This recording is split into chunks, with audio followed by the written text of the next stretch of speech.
Uchaguzi mdogo wa eneo bunge la Banisa huenda ukafungua ukurasa mpya kwa kaskazini mwa Kenya, kwani kwa mara ya kwanza mgombea aliyetumia bodaboda moja tu kufanya kampeni anakabiliana na vigogo katika siasa za Mandera. Hamza Yusuf anaangazia maana ya uchaguzi huu baada ya kuzungumza na wakazi, huku zikiwa zimesalia chini ya saa 48 kabla ya kupiga kura.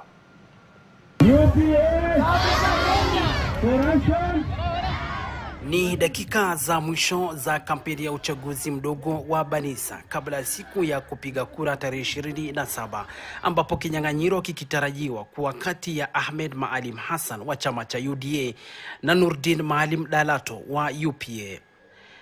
Haya yanajiri baada ya mazungumzo marefu ya wazee na wagombea wengine, ambapo hatimaye walijiondoa kwenye kinyang'anyiro na kumuunga mkono Bari, ambaye ni nduguye mdogo wa marehemu mbunge wa awali marehemu Kulo, aliyefariki baada ya kugongwa na pikipiki Machi mwaka 2023. Mgombea Nurdin anatoka katika mazingira ya kawaida. Amekuwa akifanya kampeni akitumia bodaboda moja. Wakati mmoja alinukuliwa akiwa amekwama kwenye tope akiendelea na kampeni. Kwa Nurdin, kujiondoa si chaguo. Anaamini katika juhudi zake na uungwaji mkono wa watu wake.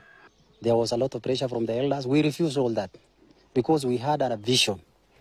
We have a vision, an idea that we want to sell to our people, and we want to change the constituency of Banisa. Kwa upande mwingine, Hassan tayari amefika maeneo mengi ya eneo bunge la Banisa kwa kutumia ndege ya helikopta, jambo lililompa uwezo wa kufikia wapiga kura wengi zaidi kwa haraka. Kamishna wa IEBC Hassanur Hassan amesema maandalizi yote katika eneo la Banisa yapo tayari.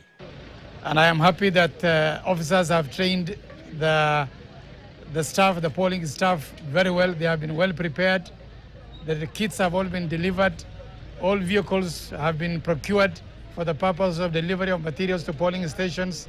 All security organs have all been fully sensitized, and everybody is ready right now to head to the polling stations starting from tomorrow. Therefore, all is well. Kwa wakazi wa Banisa, wanasema maendeleo yamecheleweshwa kwa miaka mingi, lakini bado wanasalia na matumaini. Tumekaa kama mtu hana baba au mama. Sisi wakaji wa eneo hii ya Banisa constituency tulikosa huduma nyingi. Tunakwanga na kasoro mingi sana upande ya education, upande ya maji, upande ya hospitali. Hata kama serikali ya county inatusaidia kidogo, bado nafasi yake bado tuko na kasoro.